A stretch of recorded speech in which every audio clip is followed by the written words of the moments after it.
Quando pensamos em E igual a mc ao quadrado, vemos Einstein como um homem velho, enrugado e de cabelos brancos. Mas E igual a mc ao quadrado não se trata de um Einstein velho. Na verdade, trata-se de um Einstein jovem, cheio de energia, dinamismo e até sensualidade. O que eu veria se andasse em cima de um raio de luz?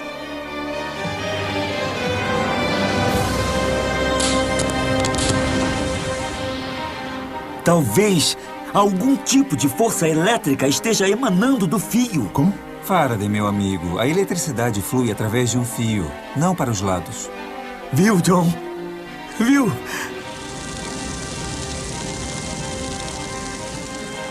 Minha maior ambição é demonstrar que a natureza é um sistema fechado, onde em qualquer transformação, nenhuma quantidade de matéria nem de massa se perde e nem se ganha.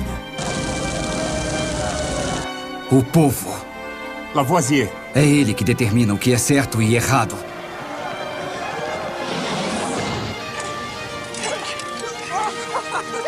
Emily, você está sendo absurda. Por que atribuir a um objeto uma força vaga e imensurável como a vis viva? É uma volta ao passado.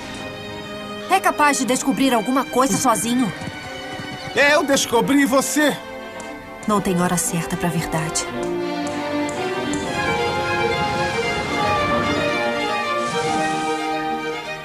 Fraulein Meitner? Sim. Otto Hahn. O núcleo é nosso objetivo. As judias colocam nosso instituto em perigo. Não podemos proteger uma judia. Se ela ficar, o regime fecha nossas portas. Ele dividiu o átomo. Não.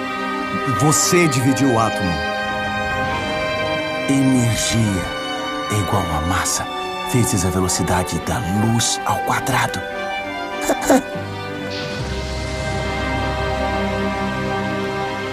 Quer que eu confira os seus cálculos?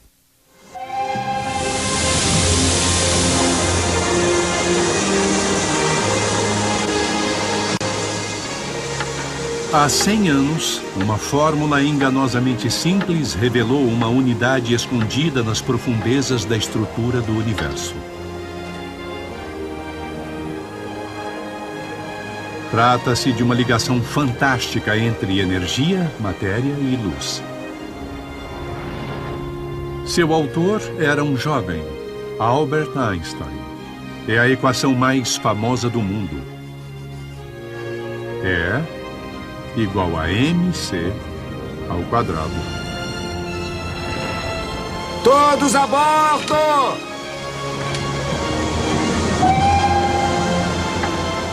Mas embora todos já tenham ouvido falar da grande ideia de Einstein, poucos sabem o que significa.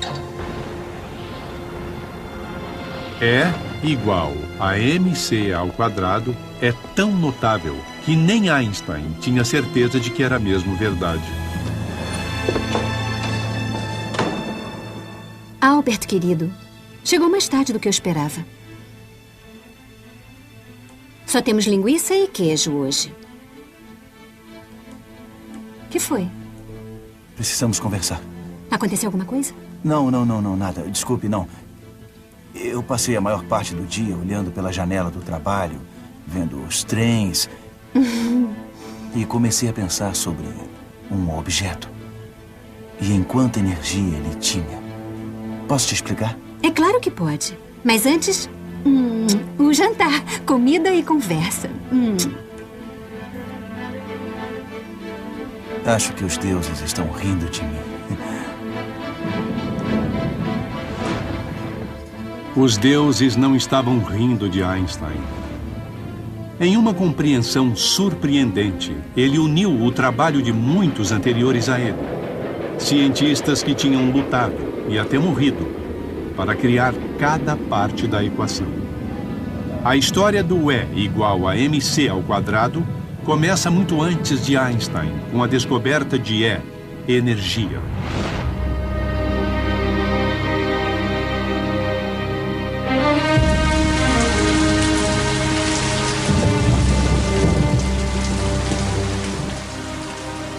No início do século XIX, os cientistas não pensavam no aspecto da energia.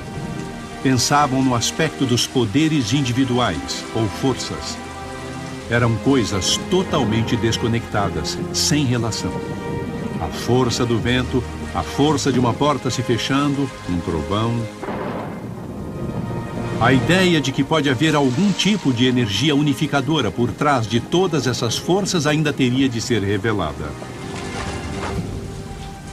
A determinação de um homem para compreender os mistérios escondidos da natureza começaria a mudar tudo isso.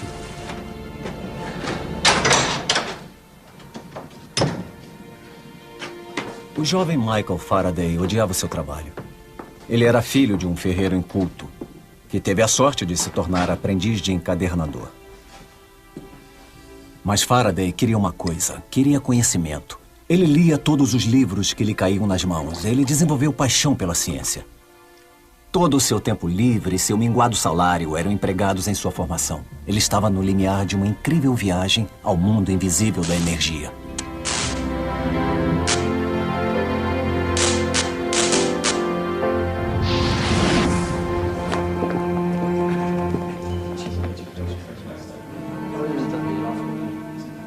Faraday tinha impressionado um dos fregueses do seu chefe e foi recompensado com um ingresso que mudaria sua vida. Com licença, por favor. Estranho, eu não sabia o que fazer. Posso passar, por favor?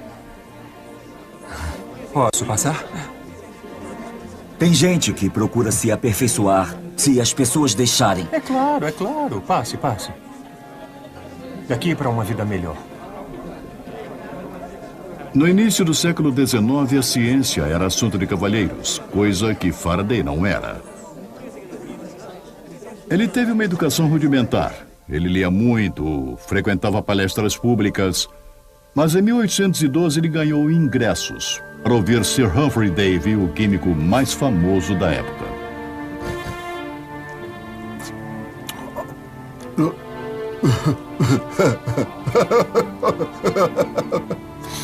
Os cientistas do século XIX eram os astros pop da época. Suas palestras eram muito populares. Ingressos eram difíceis de se conseguir. E Davy divertia-se com sua posição. Estou esperando. Eu sei. Ele também era o maior adepto da última moda: óxido nitroso ou gás hilariante. Ele dizia que tinha todos os benefícios do álcool sem a ressaca. Eletricidade, senhoras e senhores. Uma força misteriosa que pode desvendar a confusa mistura de substâncias interligadas que nos cercam e produzem elementos puros. Puros? Como fazemos isso? Davy era um cientista de primeira ordem. Contudo, muitos chegaram a dizer que sua maior descoberta foi Michael Faraday. Até que eu isolei o potássio do hidróxido de potássio derretido, como mostrei da última vez, do sal comum, aquele mesmo metal. Faraday pode não ter nascido um cavalheiro, mas ele não ia permitir que a barreira de classes o impedisse de seguir carreira na ciência. Ele trabalhava noites a fio para transformar suas anotações de palestras em um livro para seu novo herói.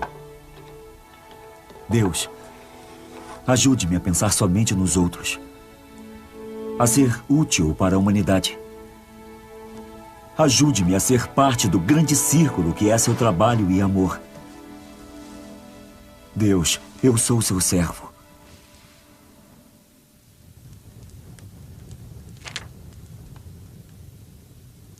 Trabalho excelente, Faraday. Então, o que pretende fazer da sua vida?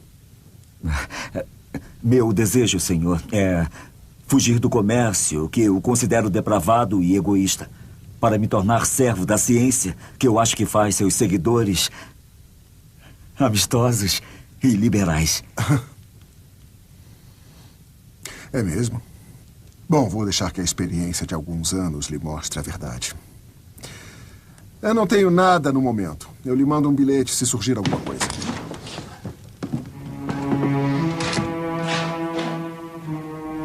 Apesar desse contratempo humilhante, Faraday estava determinado a se libertar de sua labuta diária. sua paciência foi recompensada.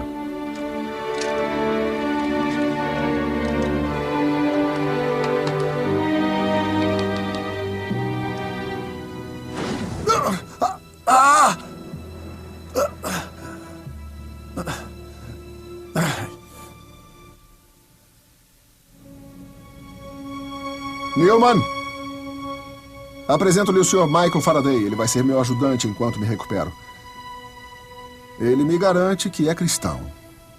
Talvez com Deus e Faraday no comando dos produtos químicos, você e eu possamos trabalhar em segurança. Obrigado, professor David. Bem-vindo, Faraday. Obrigado. E obrigado, Sr. Humphrey. Atenção em seu trabalho. Faça o que lhe disserem e ficará tudo bem, Faraday.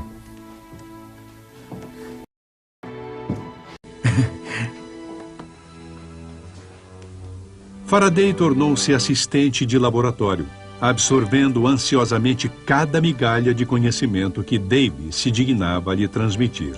Mas com o tempo, o discípulo superaria o mestre. O grande entusiasmo do dia era a eletricidade. Outra carga, Newman. A bateria acabava de ser inventada e se faziam todos os tipos de experiências. Mas ninguém compreendia realmente o que era essa força estranha da eletricidade. A elite acadêmica da época pensava que a eletricidade era como um fluido que forçava a sua passagem por um tubo.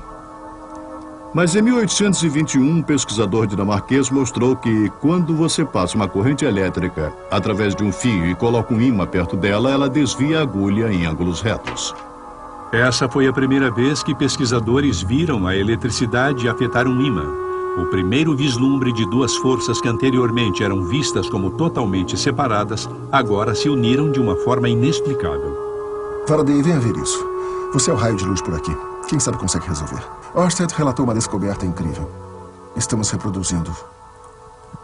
Vamos experimentar o ímã do outro lado. Nossa, isso é incrível! Mas se a força elétrica está fluindo pelo fio, por que a agulha não se move na mesma direção paralela ao fio? Pois é. Vamos tentar mover todo o aparato.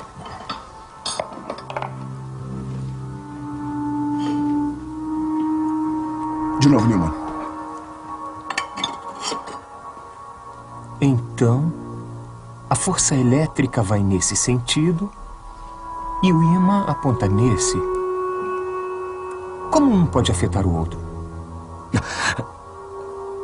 Talvez a eletricidade esteja expelindo alguma força invisível enquanto se movimenta. O quê? Talvez algum tipo de força elétrica esteja emanando a partir do fio. Faraday, meu amigo, deixe-me dizer que na Universidade de Cambridge, a eletricidade flui através de um fio, não pelos lados dele. Pode ser o que viram em Cambridge, mas não explica o que está acontecendo. Ora, vamos em frente. Vamos colocar o ímã debaixo do fio. Porque o ímã se movia em ângulos retos, porque a eletricidade afetava o ímã, deixou Davy e muitos outros perplexos. E celebramos o casamento de Michael e Sarah. Contudo, para Faraday, o problema tornou-se uma obsessão. Era uma fascinação inspirada por sua religião. Para ele, o problema era uma forma de compreender os mistérios secretos de Deus. De nossos companheiros. Havia um pequeno grupo perseguido em Londres, chamado os Sandemanianos. Eles eram religiosos, não eram bem uma seita, eram só uma pequena subseita como os Quakers. Faraday fazia parte daquele grupo, era um grupo muito manso e decente. Acreditavam que debaixo de toda a superfície da realidade, tudo foi criado por Deus de uma maneira unificada. Que se você abrisse uma pequena parte dela, poderia ver como tudo estava interligado. Michael Faraday era uma pessoa que, como Einstein, pensava através de imagens. Faraday era diferente de todos. Ele tinha uma propensão para compreender suas experiências, para compreender o que realmente estava acontecendo dentro delas. Ao colocar um ímã metodicamente em volta de um fio eletrificado, Faraday começou a observar um padrão.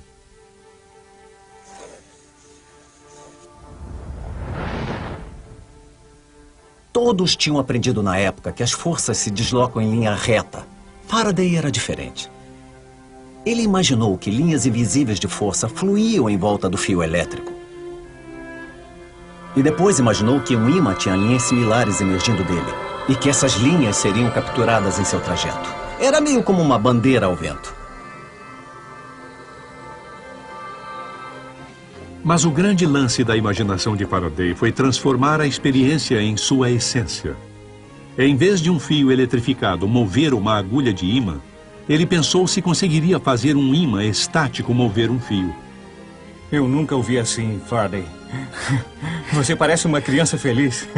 Eu estou tremendo, Newman. Por dentro, estou tremendo.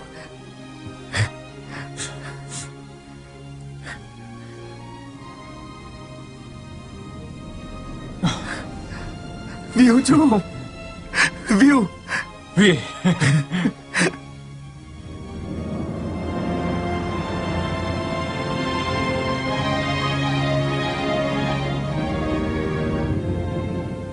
Essa foi a experiência do século. Foi a invenção do motor elétrico. Aumentam-se os ímãs e fios até um tamanho bem grande. Prende-se pesos neles e eles são arrastados. Mas o que é quase mais importante é que ele inventou um novo tipo de física. Embora na época não tenha percebido, Faraday também tinha acabado de demonstrar um princípio abrangente. Os produtos químicos da bateria tinham sido transformados em eletricidade no fio, que tinha se combinado com um ímã para produzir movimento. Por trás de todas essas várias forças havia uma energia comum.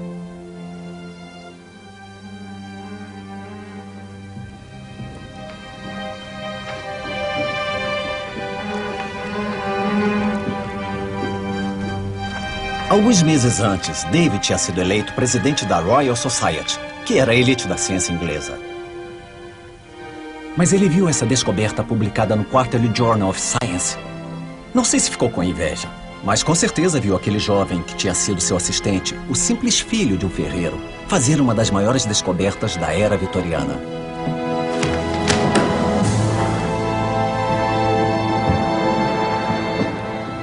Dave acusa Faraday de plagiar trabalho semelhante de outro cientista britânico famoso, William Wollaston. Então, Faraday, o que o Wollaston acha disso tudo? Ele me escreveu e me garante que não se ofendeu e que reconhece que o que eu publiquei foi trabalho todo meu. Claro, claro. O Dave está sendo idiota. Mas será que o Dave vai retirar sua alegação? Infelizmente não. Na verdade, ele ainda se opõe a que você seja eleito membro da sociedade. É mesmo? E o que você acha? Faraday, meu caro amigo, você tem o meu voto. E o meu. E acho que tem até do Wollaston. Que confusão. Não faz mal, não faz mal. A ciência é o que importa. Mas me diga uma coisa, como é que esse seu fio faz girar o ímã? Que forças misteriosas estão atuando? Parece ser uma interação eletromagnética. Na minha mente, eu vejo uma variedade de linhas de força saindo em espiral do fio eletrificado. Como uma rede espiralada. Mas linhas de força invisíveis, isso é meio vago, não é? Faraday, posso lhe falar em particular? Claro.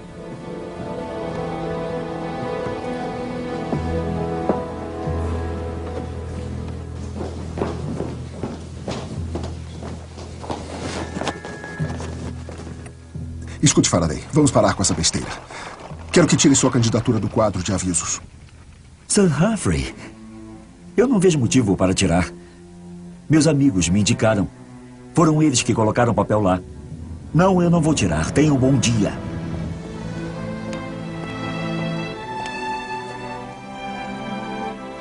Faraday foi eleito para a Royal Society. Dave morreu 5 anos depois, vítima de suas muitas inalações de gases. Com o tempo, o mundo de forças invisíveis de Faraday levaria a uma nova compreensão da energia. Ele tinha dado início ao que Einstein chamaria de a Grande Revolução.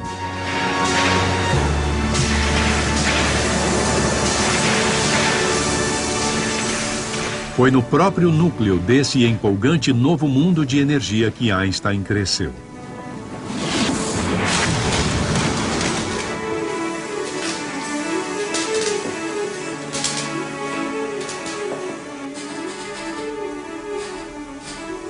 Meu pai e tio queriam fazer fortuna levando energia elétrica para as ruas da Alemanha. Desde cedo eu adorava olhar as máquinas, compreender como as coisas funcionavam. Ele vai acabar se matando. Albert, fique aqui. O que você está fazendo? Do jeito que está agindo, vai acabar se matando e a todos nós. Eu sei, senhor. É Calma, preciso ter cuidado ao lidar com isso. Não pode ser tão descuidado. Tudo bem. Eu vivenciei um milagre quando meu pai me mostrou um imã. Eu tremia e ficava frio. Tinha de haver alguma coisa por trás dos objetos que estava muito escondida.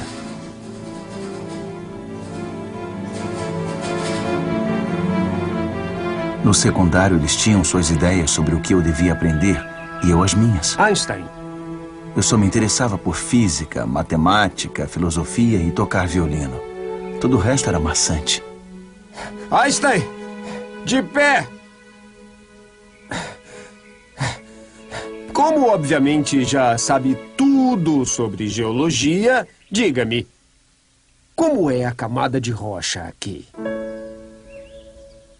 Para mim, é exatamente igual a como elas são em toda parte, professor.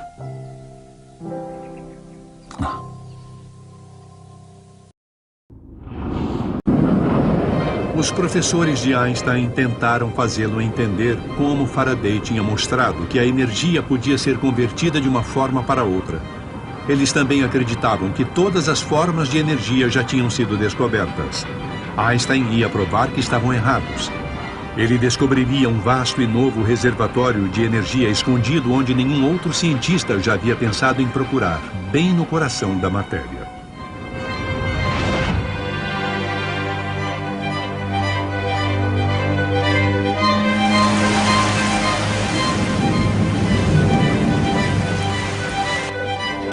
Cem anos antes do nascimento de Einstein, o rei Luís XV estava no trono da França.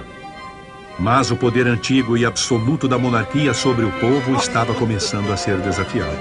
Jacques, deixe as janelas. Esqueça a chuva. Precisamos de ar.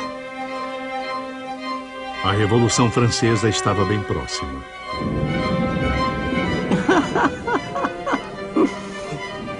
Essa foi a era do Iluminismo, quando os intelectuais acreditavam piamente que a evolução estava na ciência.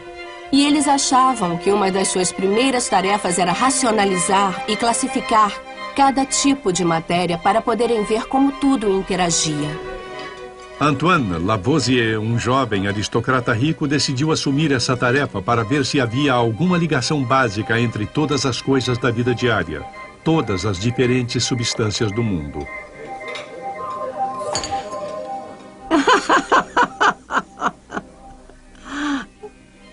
Mas o que funcionou para Lavoisier como cientista, sua meticulosa, até obsessiva atenção para os detalhes, também seria sua ruína. Senhor Lavoisier, se meus olhos não me enganam, o senhor está consumindo muito leite esta noite. Primeiro, o senhor tomou um copo de leite. Agora está tomando uma tigela com leite. Quer passar para um prato de leite? Suas observações precisas demonstram que é uma mulher de curiosidade científica, mademoiselle. Muito incomum. Como busca conhecimento, então eu vou lhe dar. Nas últimas 5 semanas, não tenho tomado nada além de leite. Santo Deus, homem. Eu preferiria morrer a jejuar tomando leite por 5 semanas. Está sofrendo de alguma doença horrível? Pelo contrário, estou investigando os efeitos da dieta na saúde. Senhor, com o maior respeito ao membro da Real Academia de Ciências, seu intestino deve pensar que sua garganta foi cortada.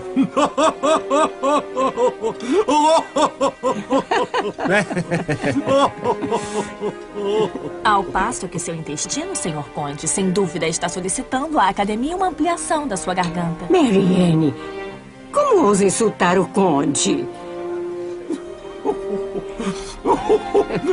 Não se esqueça do que o Conde lhe oferece. Não só casamento, mas pense em como você vai ser apresentada à sociedade. Você vai ser o sucesso de Paris. Não seria uma pena, madame, sobrecarregá-la com todos os deveres do matrimônio antes de ter tido a chance de experimentar sua curiosidade pela natureza? Será que podemos sair? Está ficando muito quente aqui dentro.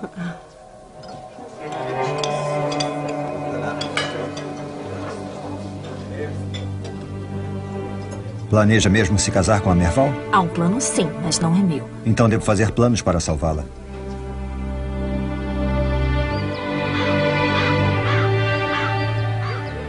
Lavoisier não era um cientista por profissão. Era o chefe dos fiscais tributários de Paris.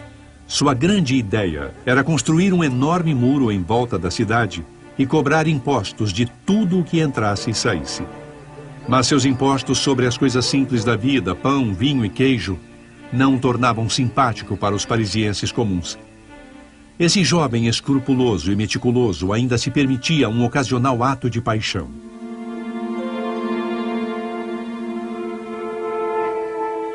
Em 1771, Lavoisier se casou com Marie-Anne Pauls, a filha de seu colega de trabalho. Assim, ele a salvou, como havia prometido, de um casamento arranjado com um conde 40 anos mais velho que ela. Permita-me lhe mostrar uma coisa.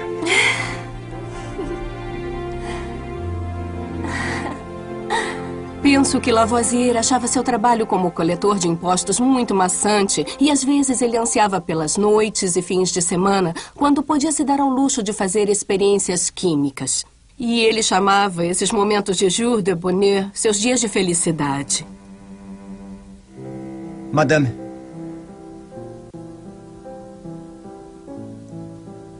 O que vai acontecer se eu pegar uma barra de cobre ou ferro e deixar lá fora na chuva, meses a fio, Madame Lavoisier? Monsieur Lavoisier. Os metais, o que seria deles? Seria esse um exame oral antes do verdadeiro exame, senhor? Simplesmente busco a verdade. Então está brincando comigo, porque sabe a verdade. O cobre vai ficar coberto de azinhavre e o ferro vai enferrujar. Acho que o termo é calcinação. Impressionante, minha linda esposa. Mas eu vou pressionar mais. Quando o metal enferruja, ele fica mais leve ou mais pesado? Ah, senhor. Acho que quer me pegar. Oh. Então talvez essa borboletinha deva pousar e me permitir olhar de mais perto. Todo cidadão da França, seja da idade que for, sabe que quando o metal enferruja, ele perde peso, fica mais leve e depois desaparece. Mas... pare! Não terminei. Contenha-se, senhor. Tem mais? Em um panfleto publicado recentemente por um jovem e brilhante químico, Antoine Lavoisier demonstra que o ferro, se combinado com o ar, na verdade, fica mais pesado. Impressionante. Eu pretendo... Não. No que quer que seja, senhor, eu pretendo estar ao seu lado, aprendendo o que puder sobre sua ciência para ser sua colega valorosa. Então me deixe mostrar como o ferro se combina com o ar para formar uma união tão delicada. Amanhã, senhor. Amanhã.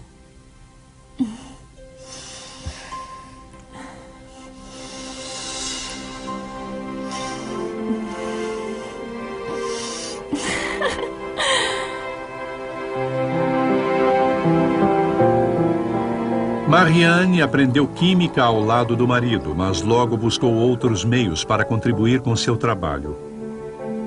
Ela aprendeu inglês para poder traduzir trabalhos científicos contemporâneos. Teve aulas de desenho para poder registrar em detalhes forenses as minúcias do seu trabalho juntos. Ela dirigia o laboratório deles e era a relação pública da Lavoisier Incorporation. Era o centro de todo o esforço de pesquisa. Monsieur, que coisa horrível de se dizer. O senhor é muito atrevido. Por aqui, por favor, senhores.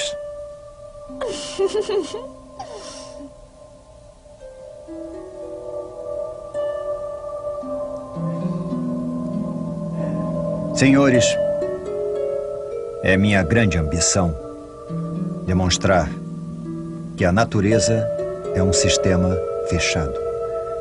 Que em qualquer transformação, nenhuma quantidade de matéria nem massa se perde e nem se ganha. Por aqui, por favor.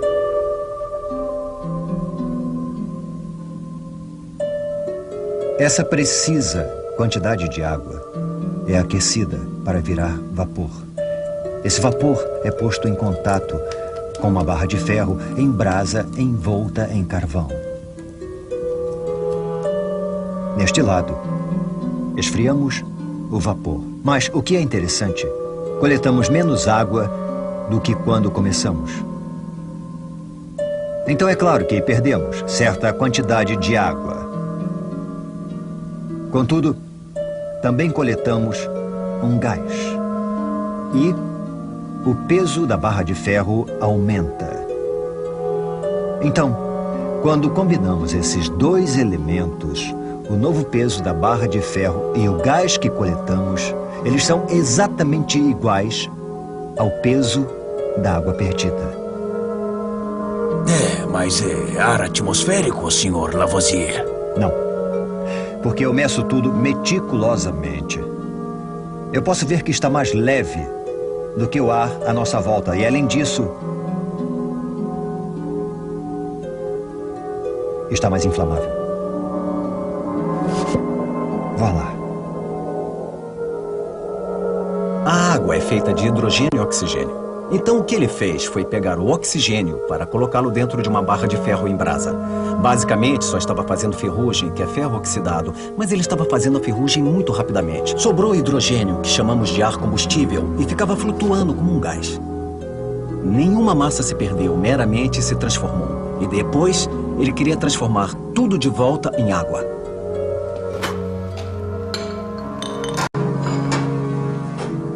Isso é só o começo. Nos próximos meses, eu espero demonstrar que posso recombinar esse ar combustível com o ar vital e transformar os dois novamente em água. Eu vou recriar exatamente a mesma quantidade de água que foi perdida aqui nesse processo. É minha esperança completar o ciclo: água em gás e em água. E não perder uma gota. Por muito tempo, Lavoisier suspeitou que exatamente a mesma quantidade de matéria, a massa envolvida em qualquer transformação, sempre era conservada. Mas para provar isso, ele tinha de fazer milhares de experiências. E tinha de fazer as medidas com incrível precisão.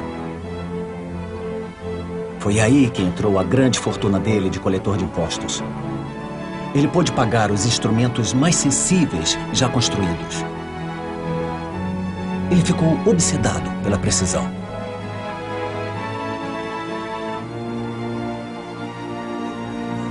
Mas os métodos exatos de Lavoisier também estavam começando a irritar a crescente multidão de parisienses famintos e desencantados. Antoine? Antoine! Ah! Acorde, Antoine! Desculpe.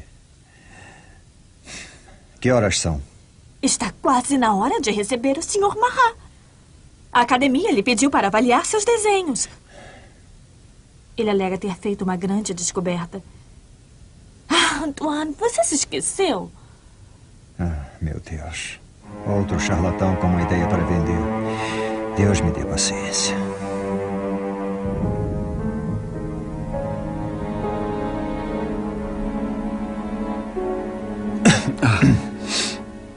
Sr. Marat.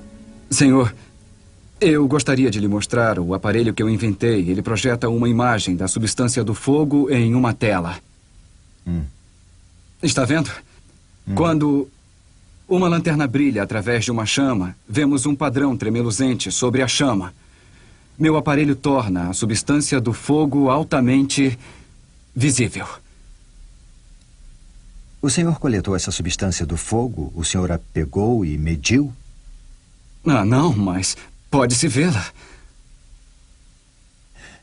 Eu lamento, mas na ausência de medidas exatas, de observações precisas, sem raciocínio rigoroso, só se podem fazer conjecturas. Então isso não é ciência. Eu não sou dado a conjecturas, senhor. Não. Se me der licença, eu estou extremamente ocupado hoje. Obrigado. Então é isso? Tenha um bom dia, senhor!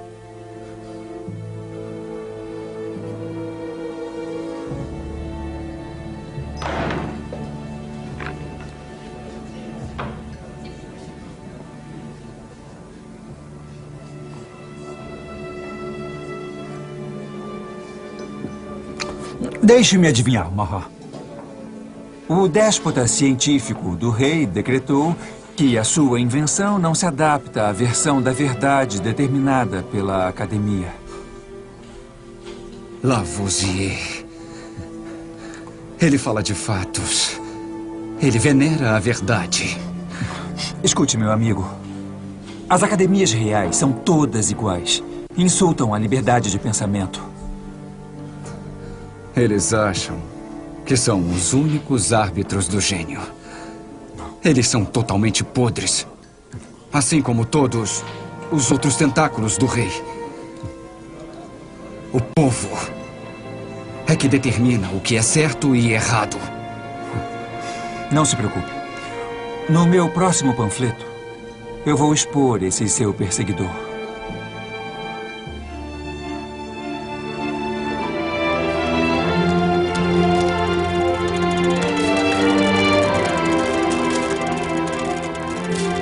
Durante anos, Lavoisier queimou, fatiou, derreteu e ferveu toda a substância concebível. Constatou que desde que se seja escrupuloso em relação a coletar os vapores líquidos e pós-criados em uma transformação, então não se perde massa.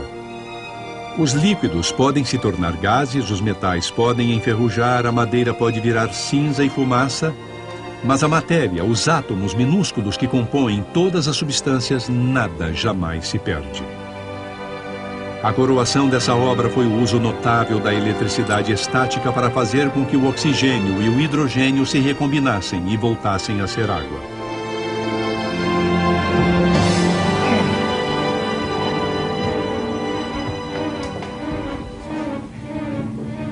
O que está acontecendo?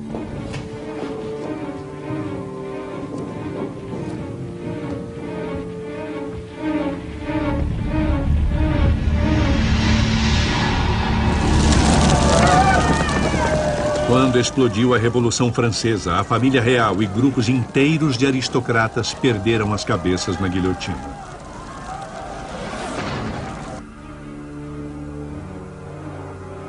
Para os revolucionários franceses de 1790, Lavoisier significava apenas uma coisa. Ele era o coletor de impostos desprezível que tinha construído um muro em volta de Paris. O trabalho de Lavoisier como coletor de impostos o deixou sob suspeita. Ele foi denunciado por um cientista fracassado que tinha virado jornalista radical, Jean-Paul Marat.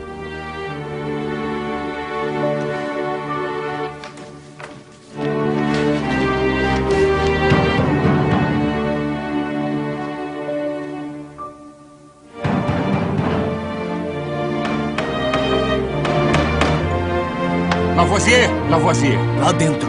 Lavoisier! Lavoisier!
O que Lavoisier fez foi fundamental para a ciência e para o E igual a mc ao quadrado. Ele disse que se você pegar um bocado de matéria, pode separá-la, pode recombiná-la, pode fazer qualquer coisa com ela. E o que compõe a matéria não se perde.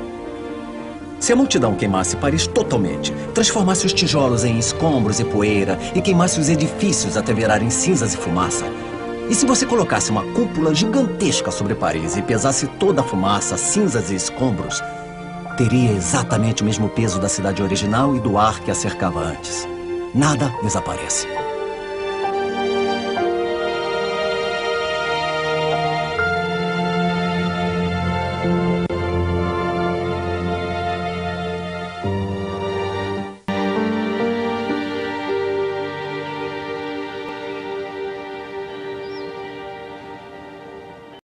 Um século depois, toda a natureza era classificada em 2 grandes domínios. Havia a energia, as forças que animavam objetos, e havia a massa, a matéria física que compunha esses objetos. Toda a ciência do século XIX baseava-se nesses 2 poderosos pilares. As leis que governavam um não se aplicavam ao outro. Mas o jovem estudante de física, Albert Einstein, não gostava de leis. Meu Deus, Einstein. O que aconteceu com você? É mais do que irônico. Fui repreendido ontem pelo idiota daquele professor, Pernet, por causa de faltas que eu devia assistir a uma aula prática que sempre era muito chata e totalmente sem sentido. E depois fui vítima de uma explosão dos meus próprios equipamentos. Quer dizer que foi tudo culpa sua? Obrigado. E como está hoje, senhorita Maric? Muitíssimo bem, Herr Einstein. Melhor ainda por ver que escapou vivo do laboratório de física. E para não alarmá-la ainda mais, eu prometo continuar meus estudos aqui no café Benhoff para sempre, lendo apenas os grandes mestres da física teórica e evitando as baboseiras dos politécnicos. É tudo que você sempre faz. Está ficando meio cheio aqui, Fraulein Maric. Importa-se de caminhar comigo? Gostaria de conversar uma coisa. Ora, Herr Einstein... É claro. Quem sabe gostaria que eu lhe dissesse o que perdeu nas aulas dessa semana.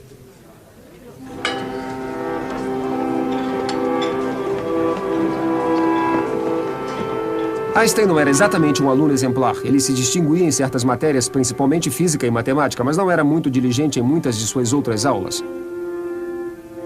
Sem dúvida, ele era muito questionador, o que, ao que parece, incomodou a maioria dos professores durante sua vida. Ele ia atrás de suas fascinações com uma determinação incrível. Sabemos por suas cartas que Einstein, a partir de seus 16 anos, era literalmente obcecado pela natureza da luz. Todos com quem falava, seus amigos, colegas, até sua namorada, Mileva Maric, que se tornaria sua esposa, ele incomodava a todos com a pergunta: o que é a luz?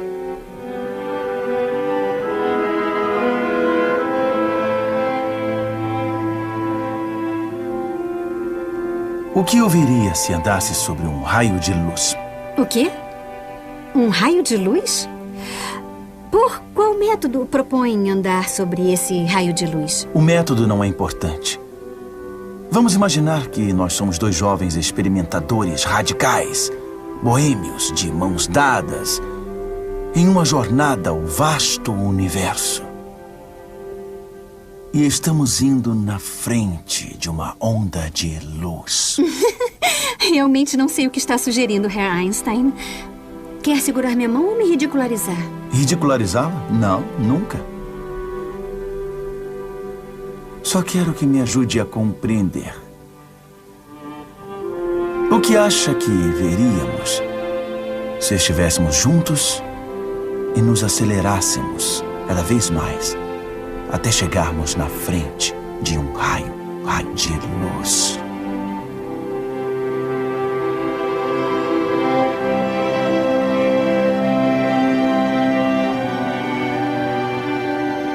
Foi a incansável busca de Einstein pela luz que levaria a uma revolução na ciência. Com a luz, ele reinventaria o universo e encontraria um caminho escondido que uniria energia e massa.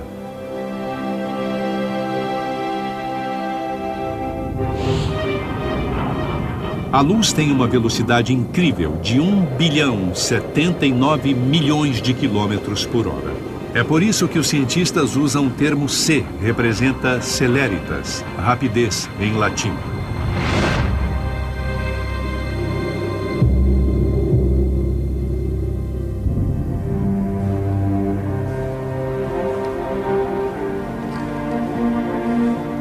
Bem antes do século XIX, os cientistas calcularam a velocidade da luz, mas ninguém sabia o que a luz era realmente. Na Inglaterra, um homem que já conhecemos estava disposto a fazer uma conjectura.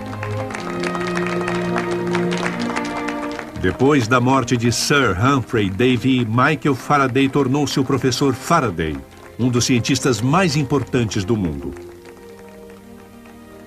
A elite científica ainda achava difícil aceitar que a eletricidade e o magnetismo eram apenas dois aspectos do mesmo fenômeno, que Faraday chamava de eletromagnetismo. Mas então ele tinha uma proposta ainda mais extravagante para sua plateia. Linhas invisíveis podem emanar da eletricidade em um fio, de um ímã, ou até mesmo do Sol. Pois é, minha alegação que a luz em si é apenas uma forma dessas linhas vibratórias do eletromagnetismo. Por 15 anos, Faraday lutou para convencer os céticos de que a luz era uma onda eletromagnética. Mas faltava-lhe a matemática avançada para comprovar sua ideia. No fim, alguém veio lhe ajudar. O professor James Clerk Maxwell acreditava na ideia arrojada de Faraday e tinha a habilidade matemática para provar isso.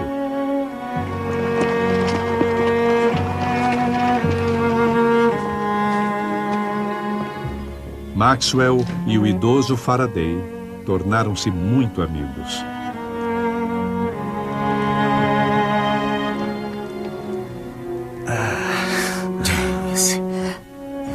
James, perdoe-me. Um conselho.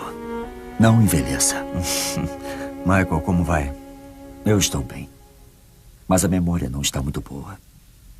Eu achei que gostaria de ver o que recém-publicamos. Oh, sim. Sim.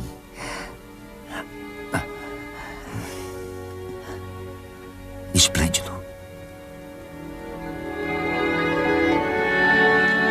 Então seus resultados mostram que quando a eletricidade flui ao longo de um fio, o que ela faz na realidade é criar um pouquinho de magnetismo. Quando essa carga magnética se move, ela cria um pouquinho de eletricidade. Eletricidade.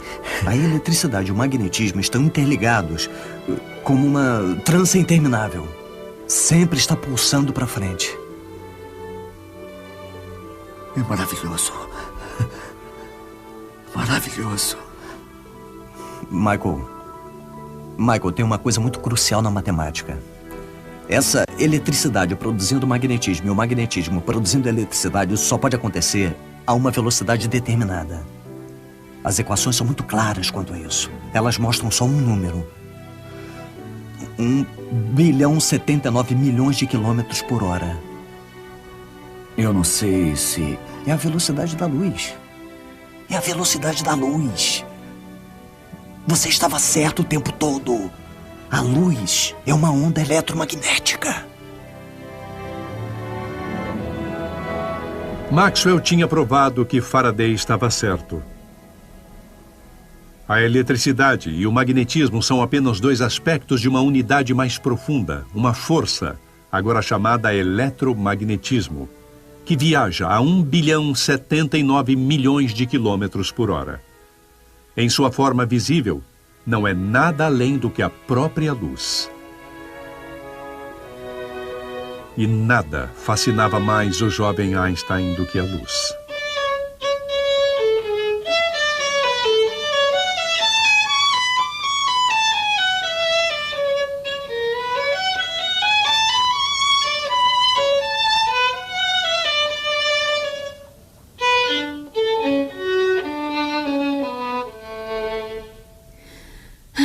nós temos aulas em meia hora. Deixe-me pensar. Professor Weber e seus monólogos exaustivos, ou você, Mozart e James Clerk Maxwell. Não podemos, vamos ser advertidos. Nosso projeto é precioso demais para perder tempo ouvindo aqueles chatos. Venha comigo. Vamos ler Maxwell e pensar na teoria eletromagnética da luz. Meu queridinho, como sabe encantar uma mulher.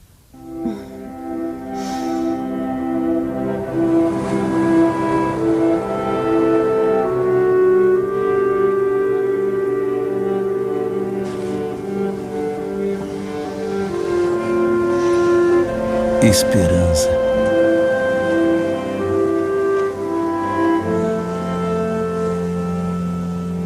Ela é muito bonita. Mas ela sabe planar e dançar como nossas almas misteriosas fazem. As equações de Maxwell continham uma previsão incrível. Diziam que você nunca poderia se emparelhar com um raio de luz.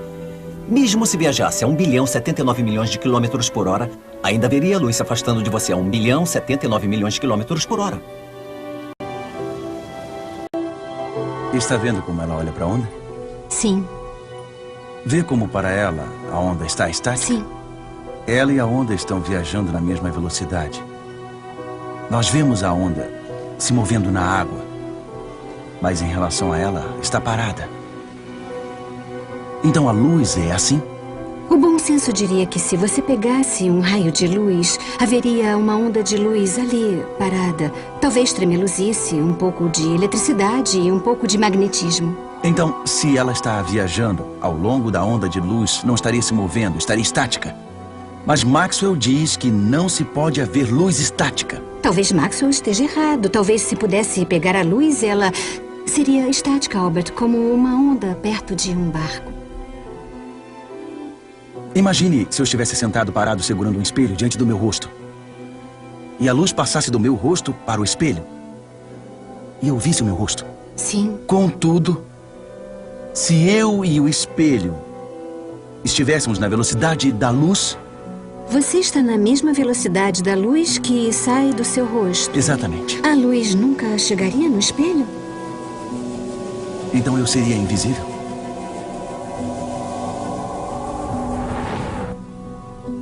Isso não faz sentido.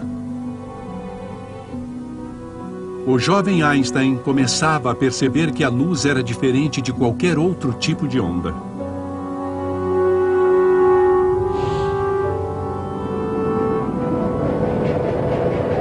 Einstein estava prestes a entrar em um universo surrealista onde a energia, a massa e a velocidade da luz se entrelaçavam de uma forma que ninguém jamais havia suspeitado. Mas havia um último ingrediente matemático que Einstein precisava: o processo diário de elevar ao quadrado.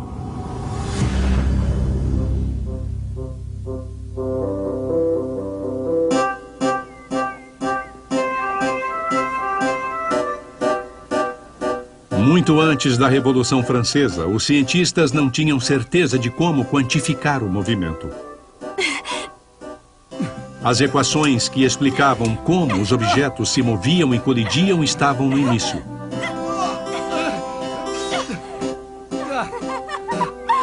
Uma contribuição crucial para esse assunto viria de uma fonte inusitada.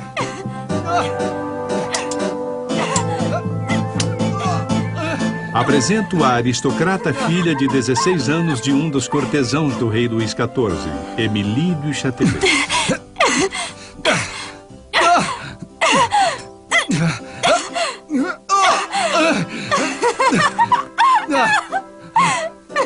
Depressa! O papai está vindo! Émilie du Châtelet viria a ter um enorme efeito na física no seu período de vida tragicamente curto.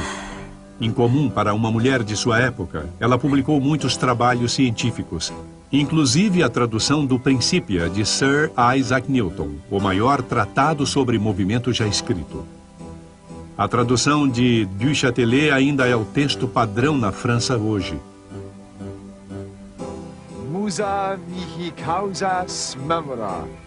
Musa, minha memória é causa? Oh, Musa, as causas e crimes se relacionam. Que deusa foi provocada e daí seu ódio? Por que ofensa a Rainha dos Céus começou a perseguir tão corajoso, bravo e justo homem? Não se irrite com sua irmã, porque ela persegue muitos homens justos. Ainda outra noite, Emily silenciou o Duque de Luynes ao dividir um número ridiculamente longo de cabeça em questão de segundos. Devia ter visto a incredulidade nos rostos deles quando perceberam que Emily estava certa. Foi a inteligência surpreendente da minha irmã ou sua beleza extasiante que os deixou boquiabertos? Bem, sim. Boa pergunta, Monsieur. Senhores, agradeço sua gentileza. Temo, contudo, que minha inteligência seja apenas curiosidade para os outros. Se ao menos fosse dada uma oportunidade para minha mente. Minha querida Emily, você é abençoada com intelecto e coragem. Use os dois e terá o mundo a seus pés.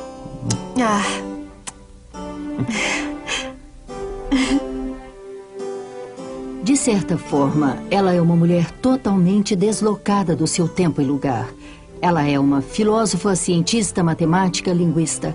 Ela requer uma liberdade que as mulheres só começariam a desfrutar mais de 150 anos depois. Liberdade para estudar ciência, para escrever sobre ela e ser publicada. Du Châtelet se casou com um general do exército francês aos 19 anos e teve 3 filhos. Ela dirigia um lar movimentado e o tempo todo perseguia sua paixão pela ciência. Ela tinha 23 anos quando descobriu a matemática avançada. Com entusiasmo, ela teve aulas com um dos maiores matemáticos da época, Pierre de Maupertuis. Ela era especialista em Newton e foi sua estudante mais aplicada. Parece que tiveram um breve caso, mas ele partiu para uma expedição polar. Depois, Du Châtelet se apaixonou perdidamente por Voltaire, o maior poeta da França. Crítico voraz do rei e da Igreja Católica, Voltaire tinha sido preso 2 vezes e exilado na Inglaterra, onde ficou fascinado pelas ideias de Newton. De volta à França, não demorou muito até que insultasse o rei novamente. Du Châtelet o escondeu em sua casa de campo. A pobre criatura é dedicada a ele. Isolados, longe de Paris, Du Châtelet e Voltaire transformaram sua casa em um palácio de aprendizado e cultura, completado com seu pequeno teatro e com a aparente bênção de seu marido. A pobre criatura... Há um grande mito envolvendo Du Châtelet e sua vida amorosa, e em grande parte é exagero. Mas o marido dela aceitava Voltaire em sua casa e com frequência ia a Paris para benefício de Voltaire.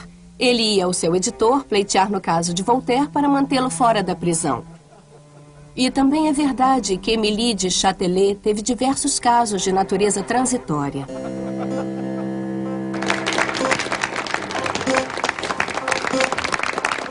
Ela criou uma instituição para rivalizar com a Real Academia de Ciências da França. Muitos dos grandes filósofos, poetas e cientistas da época participavam. O monsieur é jovem. Espero que logo possa me julgar por meus próprios méritos, ou pela falta deles. Mas não me considere como um apêndice desse grande general ou daquele famoso erudito. No meu próprio direito, sou uma pessoa inteira. Responsável somente por mim, por tudo que sou, tudo que digo, tudo que faço. Du Châtelet aprendeu com os homens brilhantes que a cercavam, mas rapidamente ela desenvolveu ideias próprias. Para o horror de seus mentores, ela até ousou suspeitar que havia uma falha no pensamento do grande Sir Isaac Newton. Newton afirmava que a energia de um objeto, a força com a qual ele colidia em outro objeto, podia muito simplesmente ser justificada por sua massa vezes sua velocidade. Em correspondência com cientistas na Alemanha, Du Châtelet aprendeu outra visão, a de Gottfried Leibniz. Ele propunha que objetos em movimento tinham um tipo de espírito interior. Ele o chamava de vis viva, força viva em latim. Muitos subestimavam suas ideias, mas Leibniz estava convencido de que a energia de um objeto era composta de sua massa vezes sua velocidade, ao quadrado. Elevar alguma coisa ao quadrado é um procedimento antigo. Se você diz que um jardim é 4 ao quadrado, quer dizer que pode ser construído por 4 canteiros ao longo de um lado e 4 ao longo de outro, de forma que o número total de canteiros é 4 vezes 4, 16. Se o jardim é 8 ao quadrado, 8 por 8, então 8 ao quadrado são 64. Ele terá 64 canteiros. Essa multiplicação enorme, essa construção aos quadrados, é uma coisa que se encontra o tempo todo na natureza. Emily! Emily! Emily, você está sendo absurda. Por que atribuir a um objeto uma força vaga e imensurável como a vis viva? É um retorno ao passado. É o oculto. Quando o movimento começa, você diz que é verdade que uma força é produzida que não existia até agora. Pense nos nossos corpos. Para ter o livre-arbítrio, devemos estar livres para iniciar o movimento. Então, tudo que Leibniz está perguntando é de onde vem toda essa força. No seu caso, minha querida, a força é primitiva. Ah, você é irritante. Você se esconde atrás de sagacidade e sarcasmo. Acha que entende Newton. É incapaz de entender Leibniz. Você é um provocador. Tudo que faz é por outra coisa e lhe causa problemas. Critica isso, denuncia aquilo. É capaz de descobrir alguma coisa sozinho?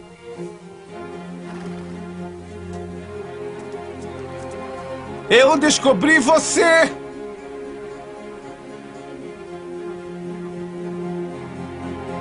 Apesar do apoio incondicional a Newton, Du Châtelet não abriu mão do que acreditava.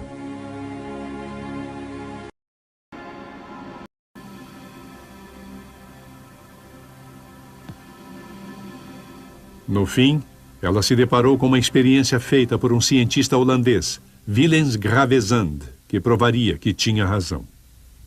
Graaf Sanden Leiden está deixando cair bolas de chumbo em um pote de argila. Deixar cair bolas de chumbo em argila? Mas que imaginativo! Usando as fórmulas de Newton, Monsieur Voltaire. Então ele deixa cair uma segunda bola de uma altura maior, calculada exatamente para dobrar a velocidade da primeira bola com o impacto. Então, senhores, querem arriscar? Newton nos diz que ao dobrar a velocidade da bola, dobramos a distância que ela percorre na argila. Leibniz nos pede para elevar essa velocidade ao quadrado. Se ele está correto, a bola vai percorrer não 2, mas 4 vezes a distância. Então, quem está correto?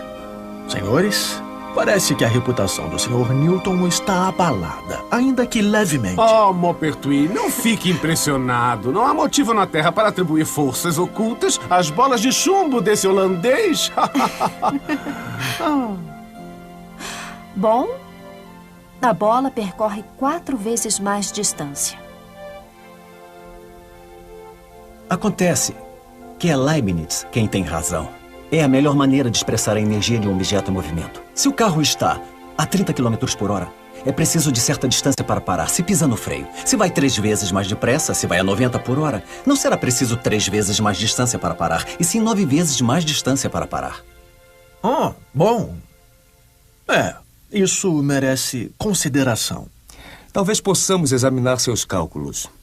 Eu já chequei os cálculos. Tenho certeza de que Leibniz está correto nisso. Pretendo incluir um capítulo sobre essa questão no meu livro. Realmente. Mas tenha cuidado, madame. Acha que a academia está preparada para essa opinião? É verdade, nós devemos ter muito cuidado. Nós? Eu não vejo motivo para retardar mais. Não existe tempo certo para a verdade. Émile de Châtelet publicou seu livro Institutions de Psyché em 1740, o que provocou grande controvérsia. Voltaire escreveu que ela foi um grande homem cujo único defeito era ser mulher. Em sua época, isso era um grande elogio.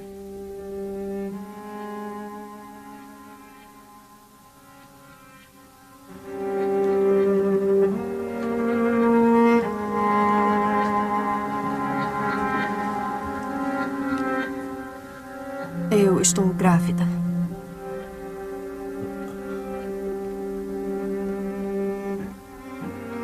Tem certeza? Absoluta. 2 a 3 meses.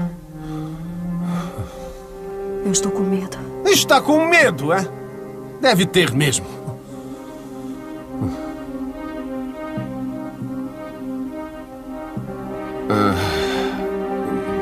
Obviamente, esta criança não é minha.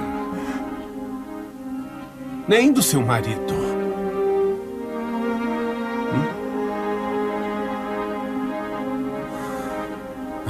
Emily. Émilie de Châtelet sabia que uma mulher engravidar no século XVIII aos 43 anos era uma coisa muito perigosa. E em todo o tempo da gravidez ela teve premonições horríveis sobre o que ia acontecer. Toda a sua vida, du Châtelet tinha tentado superar as limitações impostas ao seu sexo. No fim, foi um caso com um jovem soldado que a levou à morte. 6 dias depois de dar à luz seu 4º filho, ela sofreu uma embolia e morreu.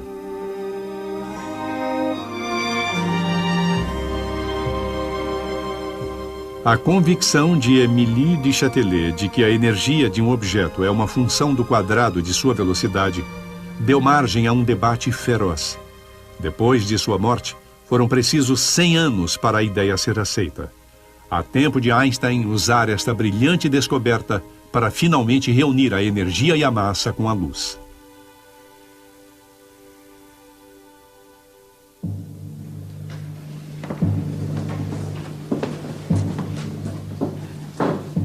Einstein buscou compreender a luz durante a universidade e depois dela. Infelizmente, ele aborreceu tantos professores que ninguém quis escrever uma referência para ele. Aceitou um emprego de baixo salário em um escritório suíço de patentes. Ele e Mileva se casaram e tiveram um filho. A jovem família lutava, mas nada disso parecia incomodar Albert. Einstein. Vejo que está ocupado como sempre. Olha, Einstein, você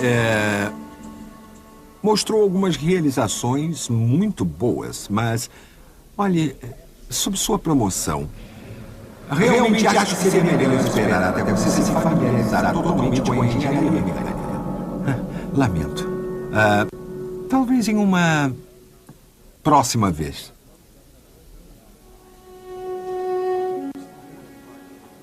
Eu queria contratar uma empregada para eu poder voltar e terminar os meus estudos. Agora eu nunca vou passar na minha dissertação. Ora, minha linda patinha. Vai ficar tudo bem. Você vai ver. Como vai ficar bem, Albert? Eu vou ter que esperar mais outro ano até você ser promovido? Ai, vem cá, filho.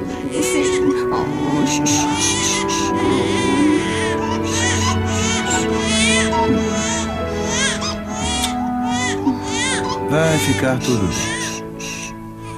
Vai ficar tudo bem, você vai ver. É um período muito fascinante, mas um tanto autocentrado para Einstein. Ele se concentra somente nas suas obsessões particulares. Se o resto do mundo se adapta a ele, muito bem. Se não, ele não se importa.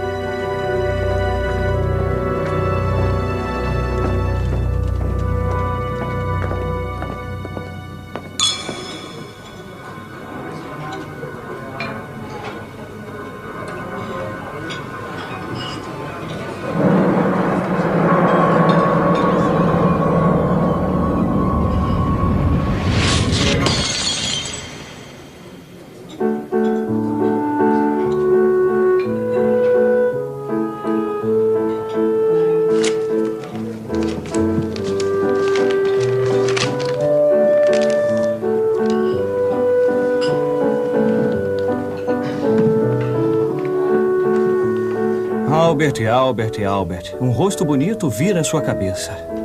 Escute, devemos observar e compreender um misterioso. Pois esse tipo de mistério vai colocar você em encrenca. Vou lhe dizer o que é realmente misterioso. O segredo de um casamento longo e feliz. Muito bem, a matemática está ótima. É meio pouco convencional, mas isso só funciona para grandes sistemas. Não funciona se aplicado a sistemas pequenos. Eu discordo. Ah, não. Outra vez, mais uma grande teoria de Herr Albert Einstein, funcionário de patentes 3ª classe. O que aconteceria se essas fórmulas fossem aplicadas à radiação eletromagnética? Albert, você não pode simplesmente pegar emprestado um pouco de física e aplicá-la sem consideração adequada a uma área totalmente diferente. Por que não?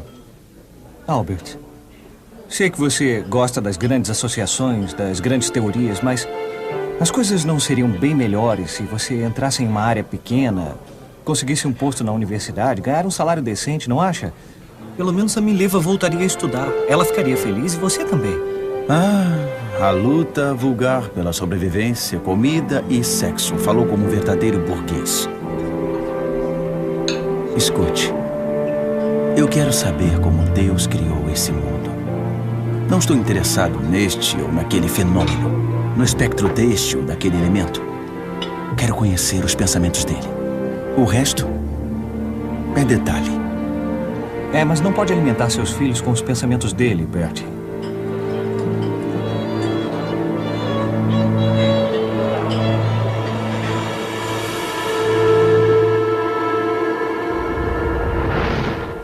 Einstein foi caminhar com seu amigo íntimo Michel Berson. Eles estudaram física juntos e falaram de física e filosofia durante anos e anos. Eram muito chegados.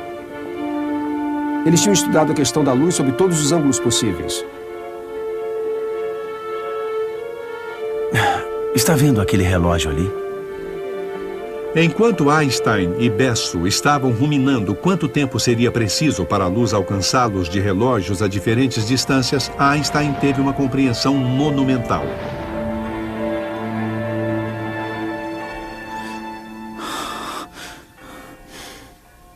Obrigado. Obrigado. Eu solucionei todo o problema. Albert!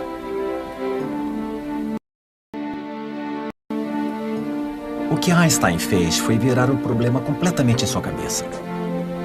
Outros cientistas tinham achado impossível aceitar a ideia de Maxwell, de que a luz sempre se afastaria de você a 1.079 milhões de quilômetros por hora, mesmo se você também estivesse viajando depressa. Mas Einstein aceitou isso como um fato, porque a velocidade da luz nunca muda. O que ele fez foi adaptar tudo o que conhecemos sobre o universo para se adequar à velocidade fixa da luz. E ele descobriu que para fazer isso é preciso retardar o tempo.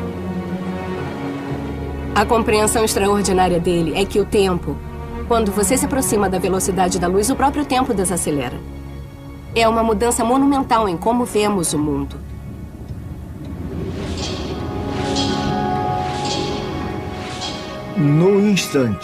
No próprio instante em que Einstein teve essa compreensão brilhante de que o tempo poderia desacelerar, as comportas começaram a se abrir.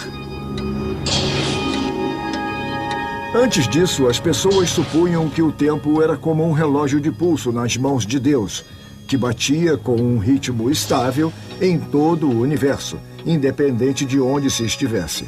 Einstein negou isso dizendo que o tic-tic-tic do relógio de pulso, na verdade, era o clique-clique-clique da eletricidade, que se transformava em magnetismo, que se transformava em eletricidade. Em outras palavras, o ritmo estável da própria luz.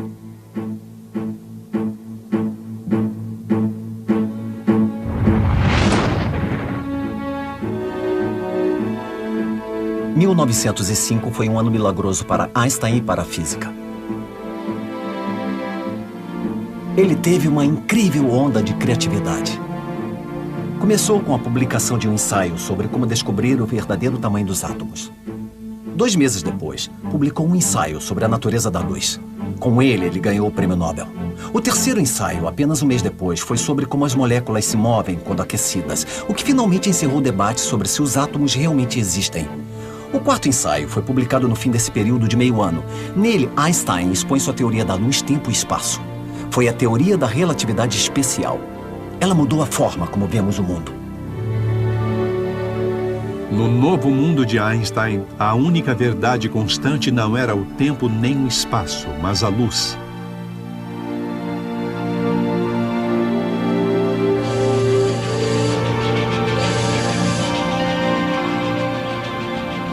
Entretanto, o ano milagroso de Einstein ainda não havia acabado.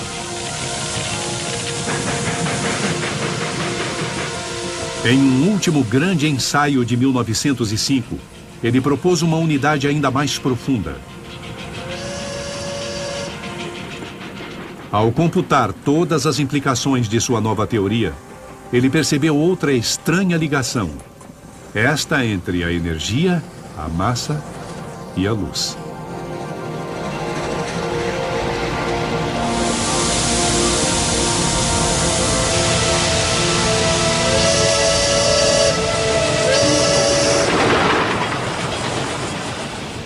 Einstein percebe que a velocidade da luz é parecida com o limite de velocidade cósmica. Nada pode ser mais rápido.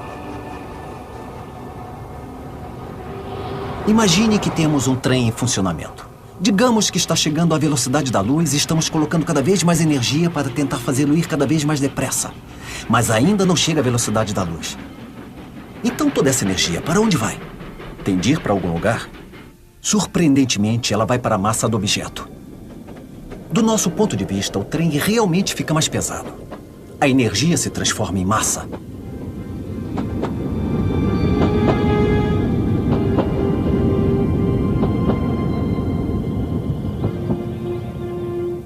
É uma ideia incrível. Até Einstein fica surpreso com ela.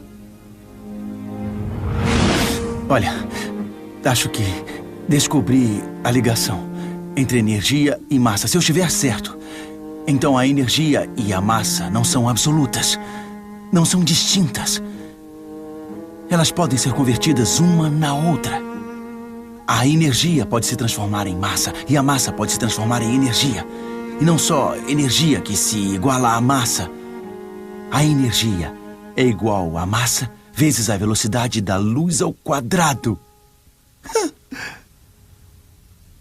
Quer que eu verifique os seus cálculos?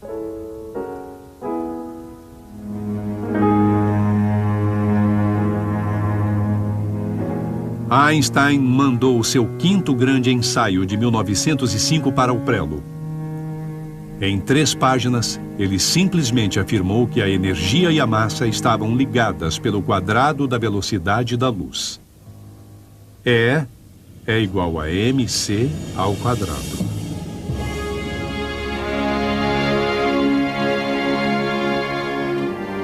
Com 4 notas familiares na escala da natureza, esse funcionário de patentes tinha composto uma melodia totalmente nova. A culminação de sua jornada de 10 anos na busca da luz. Estamos há milhares de anos pensando que aqui é um mundo de objetos, de matéria, e lá é um mundo totalmente separado de movimento, de forças, de energia. E Einstein diz, não são separados. A energia pode se transformar em massa. E, crucialmente, a massa também pode se transformar em energia. Existe uma unidade profunda entre energia, matéria e luz. É igual a mc ao quadrado. Essa equação mostra que toda a matéria do nosso universo tem reservada em si uma quantidade fantástica de energia. A velocidade da luz, por exemplo, tem cerca de 300 milhões de metros por segundo. Se multiplicá-la por ela mesma, você obtém 90 quadrilhões. Então, em outras palavras, o que é a matéria? De certa forma, a matéria não é nada além da condensação de vastas quantidades de energia. Então, se você conseguir liberar de alguma forma toda a energia contida na minha caneta, ela irromperia com uma força comparável à de uma bomba atômica.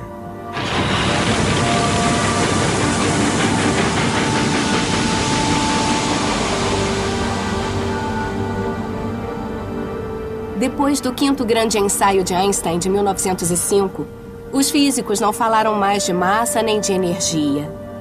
Para nós, agora, elas são a mesma coisa.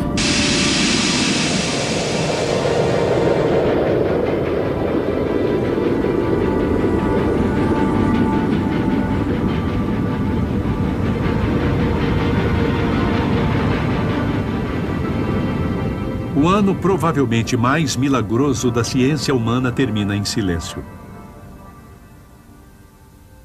Os artigos são publicados e não há nenhuma reação. Acho que os deuses estão rindo de mim. Depois, aos poucos, começa. Uma carta aqui, outra ali. Por 4 anos, Einstein respondeu diligentemente todas as perguntas, tentando explicar suas ideias difíceis e complexas para uma confusa comunidade da física. Adoro a ideia de que a vida continuou normal como sempre. Aqui estão os ensaios que mudaram o universo, circulando por toda parte, e o mundo está lutando para entrar em acordo com eles. Einstein tinha um fã-clube de uma pessoa só. E esta pessoa, felizmente, era o físico vivo mais importante. Einstein. Einstein. Max Planck enviou uma pessoa para vê-lo. Max Planck? É, o assistente dele. Veio aqui vê-lo.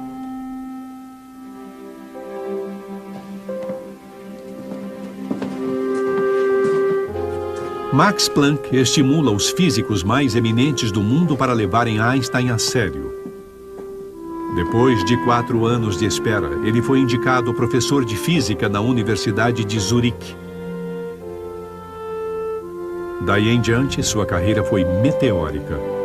Ele tornou-se professor de física em Berlim, ficou mundialmente famoso e tornou-se um nome muito conhecido.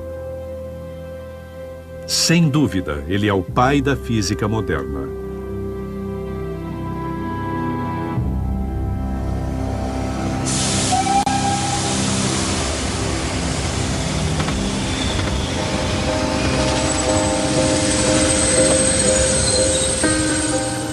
Mas o sucesso de Einstein foi o fim de seu casamento.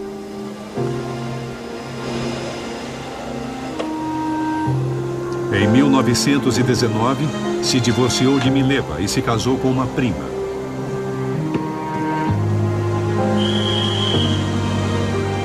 Sua fama levou a numerosos casos.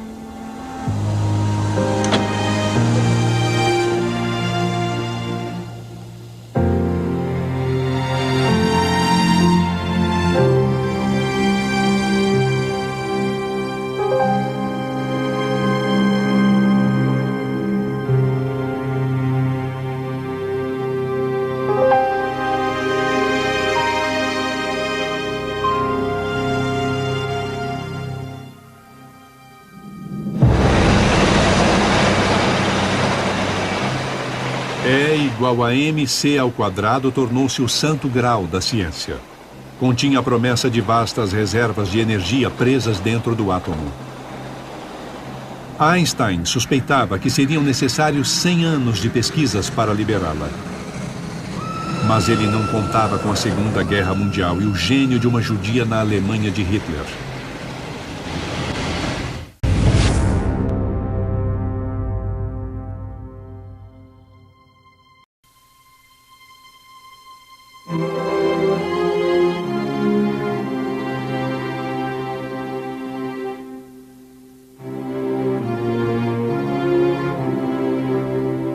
A austríaca de 28 anos, Lise Meitner, era tremendamente tímida.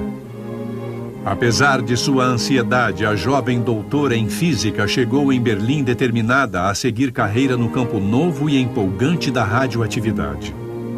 Infelizmente, em 1907, as universidades alemãs não empregavam mulheres recém-formadas.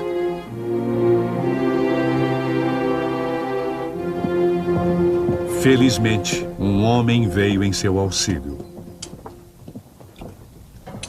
Fraulein Meitner? Sim. Otto Hahn, sou pesquisador no Instituto de Química. O professor Planck sugeriu que eu... Sim, claro. Eu li seus 2 ensaios sobre tório e mesotório. O Dr. Planck sugeriu que... ele sugeriu que eu lhe falasse. Preciso de uma colaboradora. Acho que posso ajudar muito na análise da física. E nos cálculos matemáticos? Sim, e na matemática. Atualmente, o estudo dos átomos radioativos se tornou uma colaboração entre a física e a química. Sim. Então eu vou pedir um laboratório para o Fischer. Excelente. Nos falamos em breve.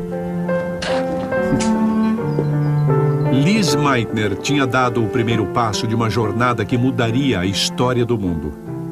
Para ela, seria uma estrada marcada de sucesso e reconhecimento, mas também de terror e traição.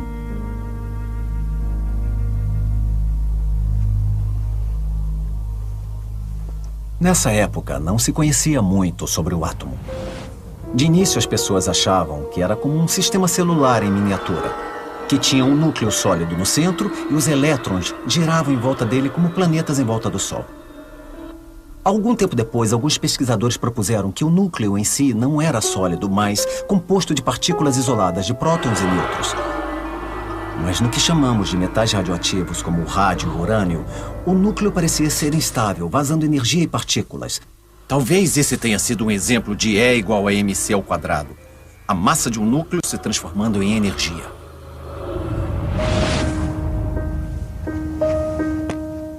A colaboração de Meitner e Hahn para revelar os segredos do átomo começaram de forma bem desigual. Ele ganhou um laboratório. Ela foi forçada a pegar no pesado. Vejo que não incendiou seu cabelo. O patrão acha que as mulheres acabarão incendiando os cabelos se ele permitir que elas trabalhem no Instituto de Química. Então a barba dele deve ser a prova de fogo. Bom dia, Herr Hahn.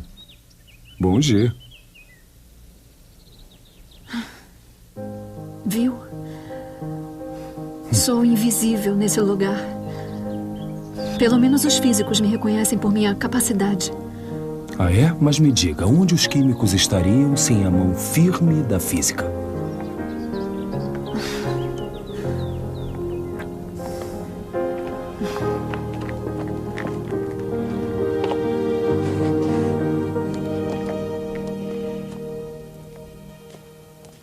Levou anos, mas Lizzie acabou perdendo a timidez. Em 1912, ela e Hahn se mudaram para o novo Instituto Kaiser Wilhelm de Química, onde ficaram de igual para igual. Lizzie se tornou a primeira mulher da Alemanha a ser professora universitária.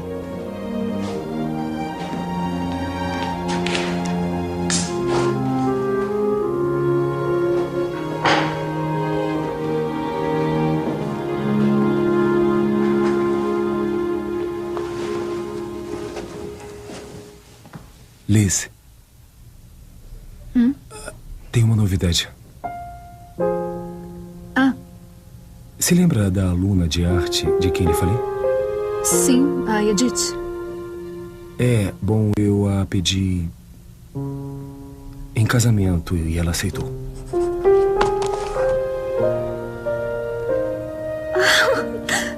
Dr. Hahn, parabéns. Eu queria que você fosse a primeira a saber. Eu fico muito feliz pelo senhor. Muito feliz.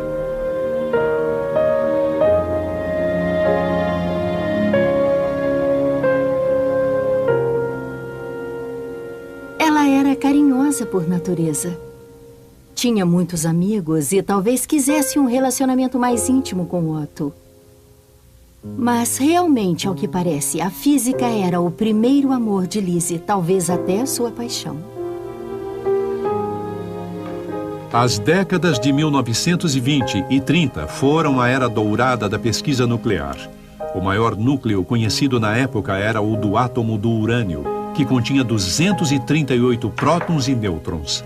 Meitner e Hahn lideravam a corrida para ver se poderiam ser criados núcleos ainda maiores, acrescentando-se mais nêutrons.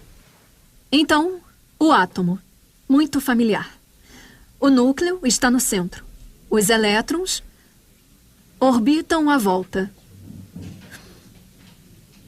O núcleo é nosso objetivo. O núcleo composto de prótons e nêutrons. Bem, o maior núcleo que conhecemos é o núcleo do átomo de urânio. Seu núcleo é uma estrutura abarrotada de 238 prótons e nêutrons. O nosso trabalho aqui é tentar disparar nêutrons nessa enorme estrutura. E se conseguirmos fazer um nêutron ficar aqui, será um grande avanço.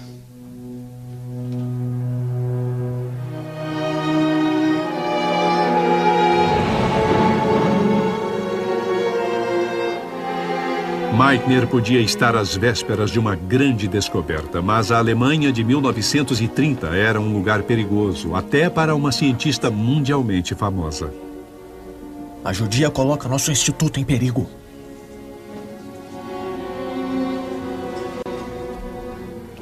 Quando os nazistas tomaram o poder, uma das primeiras coisas que fizeram foi tirar os judeus acadêmicos das universidades. Einstein era muito famoso e, por esse motivo, foi um dos primeiros a sair. Ele foi expulso da Alemanha em 1933.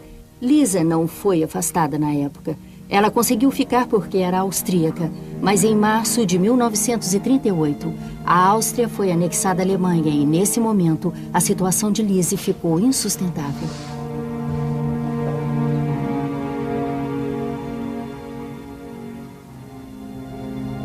O que foi? Notícia assustadora. Não pode. Kurt Hess anda dizendo que precisam se livrar de mim.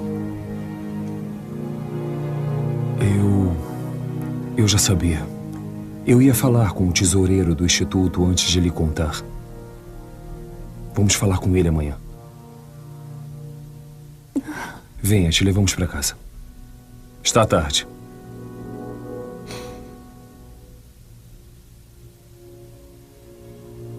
Nós cuidamos de tudo. A pressão sofrida por Meitner era insuportável. Hahn, que era conhecido por sua posição antinazista, fez o melhor para protegê-la, pelo menos de início. Precisamos conversar sobre isso. Agora não, estou ocupado. Temos que protegê-la. Como? O que podemos fazer?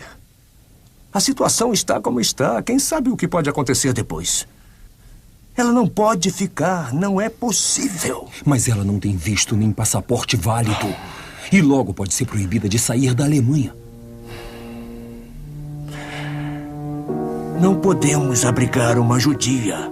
Se ela ficar, o regime fecha nossas portas.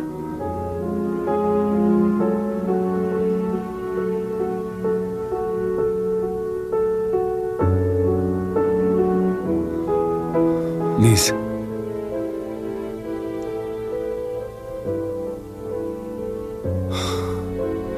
Roline exigiu que você saia.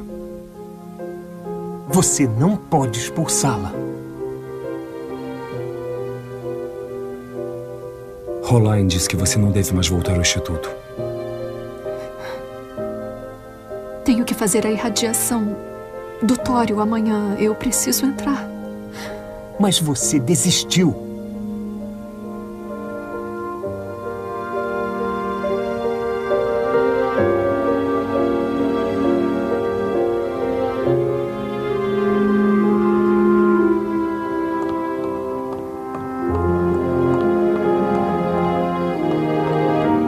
Quando ficou claro que Meitner seria demitida e presa, os físicos de toda a Europa escreveram cartas convidando-a para conferências, dando a ela uma desculpa para sair da Alemanha. Os nazistas se recusaram a deixá-la partir.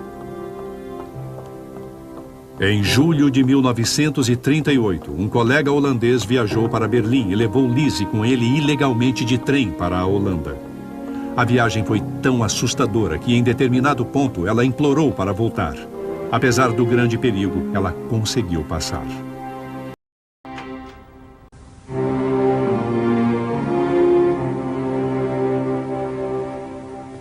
Ela tinha perdido tudo.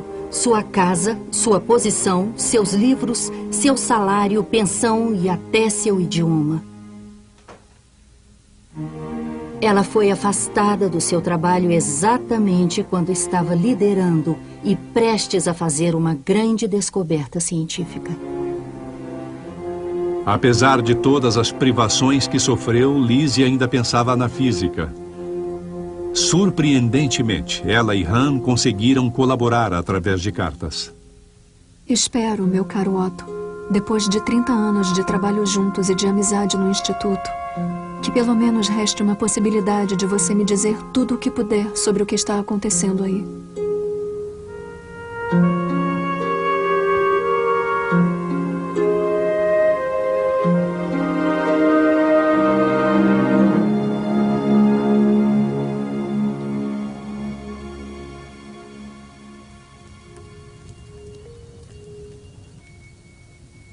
Lise foi convidada por um antigo aluno e amigo para passar o Natal na costa oeste da Suécia. Seu sobrinho, Otto Robert Frisch, que também era físico, foi ao seu encontro lá. Tia. Tia. Tia. Ô, tia, como vai, querida? Feliz Natal, tia. Quero a sua ajuda. Venha, vamos sair. Mas eu esperava que você me ajudasse.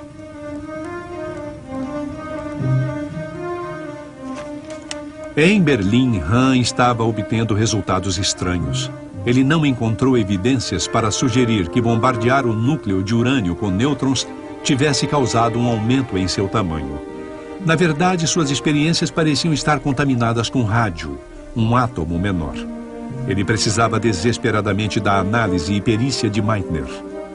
De longe, ela começava a suspeitar que alguma coisa muito diferente estava acontecendo com sua experiência. Han e Strassman estão obtendo resultados estranhos com o trabalho com o urânio. Jura? Há uns 2 meses, Han me contou que estavam achando rádio entre os produtos do urânio. Estamos procurando um elemento muito maior e estamos encontrando uma coisa muito menor. Pedi a Han para checar de novo. Não podia ser rádio. E agora ele me escreve dizendo que não é rádio, é bário. Mas é menor ainda. Exatamente. Han tem certeza de que é outro erro, mas eu não sei mais. Pelo menos é possível que esteja sendo produzido bário. Então ainda precisa que você interprete os dados. Também é meu trabalho. Exatamente. É. Só que não posso estar lá, não é? Venha, vamos caminhar.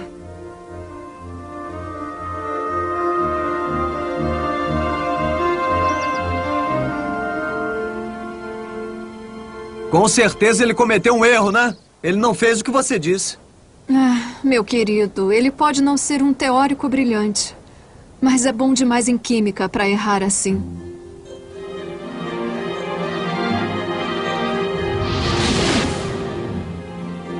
Se você imaginar uma gota d'água, uma grande gota, é instável, está pronta para se romper. Acontece que um núcleo grande como o do urânio é exatamente assim. Durante 4 anos, Meitner e Han e todos os outros físicos achavam que se você colocasse mais nêutrons nesse núcleo, ele ficaria maior e mais pesado. Mas, de repente, Meitner e Frisch, na neve, no meio do dia, perceberam que esse núcleo pode ficar tão grande que se divide em 2.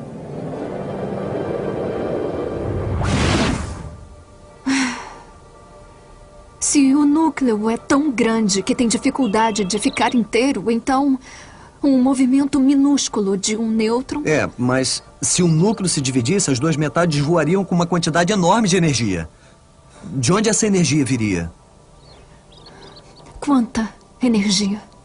Descobrimos que a repulsão mútua entre 2 núcleos gera cerca de 200 milhões de volts de elétrons. Mas alguma coisa tem que fornecer essa energia. Espere, deixe-me fazer uns cálculos aqui.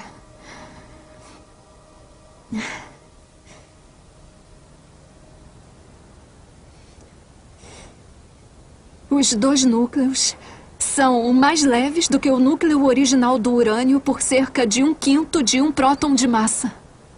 O quê? Então perdeu-se alguma massa? É igual a mc² de Einstein. Se nós multiplicarmos a massa perdida pela velocidade da luz ao quadrado,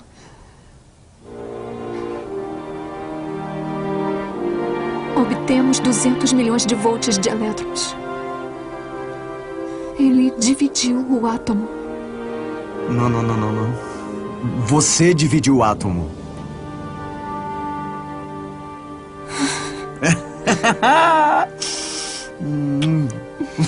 Era uma descoberta incrível. É claro que no laboratório estamos falando de minúsculas quantidades de urânio e correspondentes minúsculas quantidades de energia. Mas a questão é que a quantidade de energia liberada era relativamente grande e vinha da massa do próprio urânio. A energia liberada era totalmente consistente com a equação de Einstein. É igual a mc². Meitner e Frisch publicaram a descoberta do que chamaram de fissão nuclear. Mas a traição os esperava. Otto Hahn estava sendo pressionado pelo regime nazista para tirar sua colega judia da história. Só ele recebeu o Prêmio Nobel de 1944 pela descoberta. No seu discurso, ele mal mencionou o papel fundamental de Liz. Estranhamente, mesmo depois da guerra, Hahn continuou a afirmar que foi ele, e não Meitner, que descobriu a fissão nuclear. Agora eu quero escrever uma coisa pessoal que me incomoda e que eu lhe peço que leia tendo em mente mais de 40 anos de amizade e com o desejo de me compreender. Agora referem-se a mim como colaboradora de longa data de Hahn. Como você se sentiria se só fosse caracterizado como meu colaborador de longa data? Depois dos últimos 15 anos, os quais eu não desejaria a nenhum bom amigo, será que meu passado científico também vai ser tirado de mim? É justo? E por que isso está acontecendo?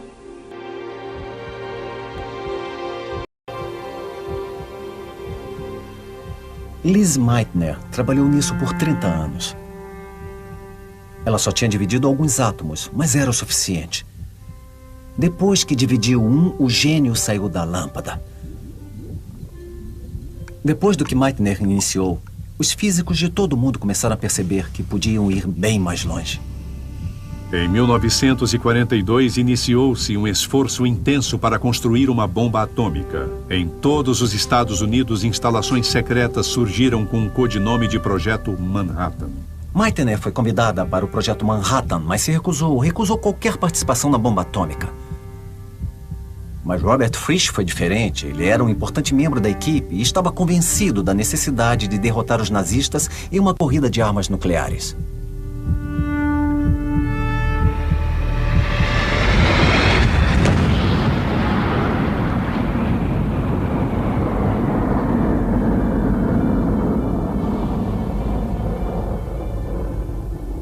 A bomba nuclear nunca foi usada na Alemanha, mas bombas atômicas caíram em Hiroshima e Nagasaki, demonstrando o terrível poder destrutivo de E igual a mc ao quadrado.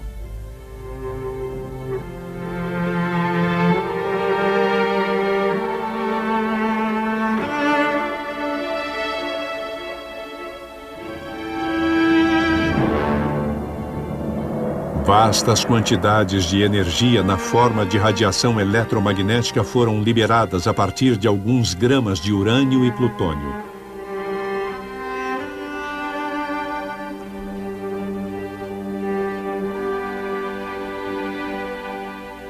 Enquanto a pura investigação dos cientistas mais bem capacitados do mundo ironicamente trouxe uma arma de destruição em massa para a humanidade, a vida da equação tinha uma história paralela de criação e beleza.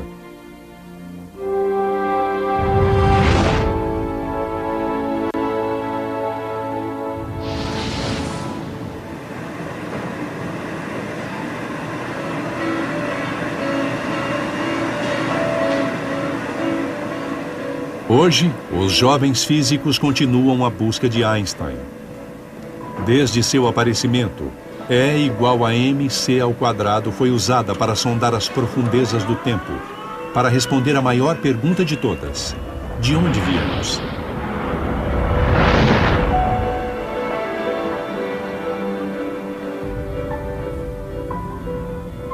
Em aceleradores de partículas, os pesquisadores propulsionam partículas atômicas na velocidade da luz e as fazem se chocar, criando condições iguais à do Big Bang. E igual a mc ao quadrado nos diz como o próprio Big Bang aconteceu. Nos primeiros momentos da criação, o universo era uma erupção de energia imensamente densa e concentrada. Ao se dividir e expandir, quantidades enormes de energia, ou E, foram convertidas em massa, ou M. Pura energia tornou-se matéria, transformou-se em partículas e átomos e acabou formando as primeiras estrelas.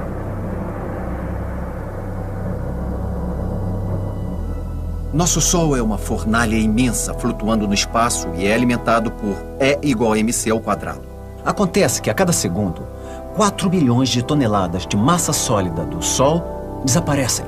Transformam-se em energia. Não só um pouquinho, o suficiente para iluminar todo o nosso sistema solar, para fazer o sistema solar brilhar com calor e luz. E segundo E igual a mc ao quadrado, não só as estrelas emitem energia. Todo o processo realmente cria a própria vida. No fim, uma estrela gigantesca morre. Os resquícios flutuam, se reagrupam, são puxados para órbitas de outra estrela e se tornam um planeta. Nós, os humanos, e a Terra onde pisamos, somos feitos de poeira de estrelas. Somos um produto direto do E igual a mc ao quadrado. Ao construir o trabalho de cientistas através das eras, novas gerações estão buscando respostas. Ao usar instrumentos novos e ousados que quase alcançam a velocidade da luz, agora eles podem fazer perguntas que seus antecessores jamais teriam imaginado.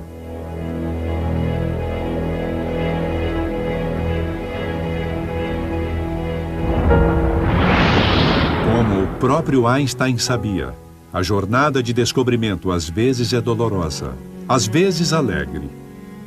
É tão antiga quanto a própria curiosidade humana e nunca, jamais se acaba.